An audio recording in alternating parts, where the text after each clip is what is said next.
तारीख में ये मज़कूर है कि चूंकि हजरत हुसैन रजी अल्लाह तआला अन्हु को कुछ अंदाजा हो गया था कि ये लोग मुझे छोड़ेंगे नहीं, तो उस वक्त शहादत से एक दो रोज पहले उन्होंने खुतबा दिया और उस खुतबे में लोगों को जो वसीयतें की उनमें एक वसीयत ये भी है कि मैं अगर शहीद हो गया तो मेरे शहादत के ऊपर तुम मातम न करना, तुम नौहा न करना, तुम मेरी शहादत के ऊपर, मेरे दुनिया से जाने के ऊपर वो जाहिलियत के तरीके इख्तियार न करना जो जाहिलियत में थे और रसूल करीम सल्लल्लाहु अलैहि वसल्लम ने उनको ममनू कर दिया। जाहिलियत में जब किसी का इंतकाल होता था तो जितना बड़ा आदमी है उसी के हिसाब से उस पर मातम होता था, उसके गिरबान चाक किए जाते थे, उसमें खुद सर पर मिट्टियां डाली जाती थी और खुदा जाने क्या क्या हरकतें, और रो रो कर नौहा किया जाता था। नौहा के माना होते हैं कि रो रो कर शेर पढ़ना और रो रो कर मरहूम के फजाइल व मनाकिब बयान करना, ये नौहा है। और नबी करीम सल्लल्लाहु अलैहि वसल्लम ने जाहिलियत की जिन रस्मों को आपने मिटाया उनमें एक बहुत बड़ी रस्म नौहा की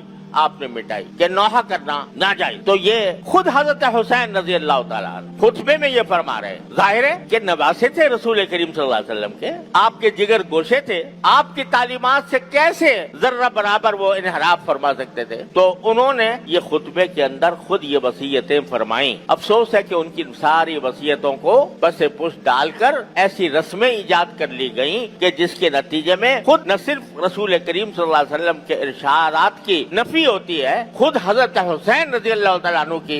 वसीयत की नफी होती है और एक पूरा एक तूफान बर्पा हो जाता है नौहों का और मातमों का। बहरहाल जो लोग करते हैं वो जाने, उनका काम जाने, लेकिन मुसलमान अहले सुन्नत हैं जो नबी करीम सल्लल्लाहु अलैहि वसल्लम की सुन्नत के ताबे हैं, जो हजरत हुसैन रजी अल्लाह तआला अन्हु की वसीयतों के ताबे हैं, उनको इस किस्म की मजालिस में जहाँ ये नौहा होता हो या जहाँ उनके हजरत हुसैन की वसीयतों के खिलाफ वर्जी की जाती हो,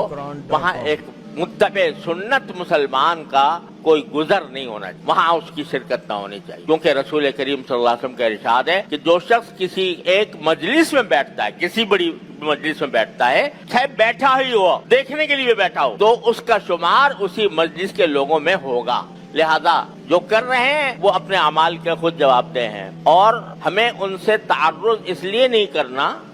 कि हमें इसका हुक्म नहीं दिया गया। ये बात लोग समझते हैं कि ये जो रसूल करीम सल्लल्लाहु अलैहि वसल्लम ने फरमाया कि अगर कोई मुनकर देखो तो पहले उसको अपने हाथ से रोकने की कोशिश करो, अगर हाथ से रोकने की इस्ताअत ना हो तो जबान से रोको, जबान से इस्ताअत ना हो तो दिल से उसको बुरा समझो। तो इसकी तफसीर असल में यह है कि जो साहिब इख्तिदार है, जिसको इख्तिदार हासिल है किसी हिस्से पर, उसका ये फर्ज है कि अगर वो अपने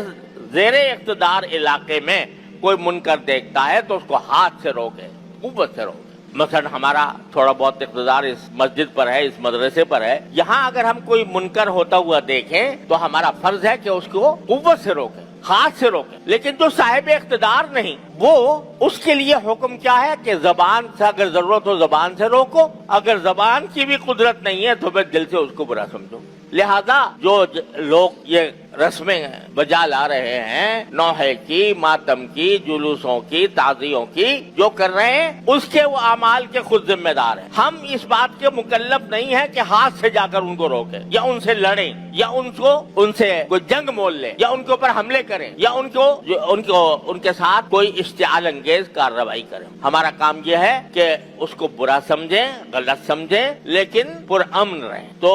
इस तरह ये एक एतदाल का रास्ता है जो शरीयत ने हमें बताया है, उसी एतदाल के रास्ते पर कायम रहने की जरूरत है। अल्लाह तबारक व तआला अपने फजल करम से, अपनी रहमत से हमें आशूरा की फजीलत का हकदार भी बनाए और उसके तकद्दुस और उसकी बरकत से हमारी जिंदगियों को रोशन फरमाए। वाखिर दावाना अल्हम्दुलिल्लाह। सोशल मीडिया पर सबसे कदीम और सबसे रिलायबल ब्रांड दरस-ए-कुरान.com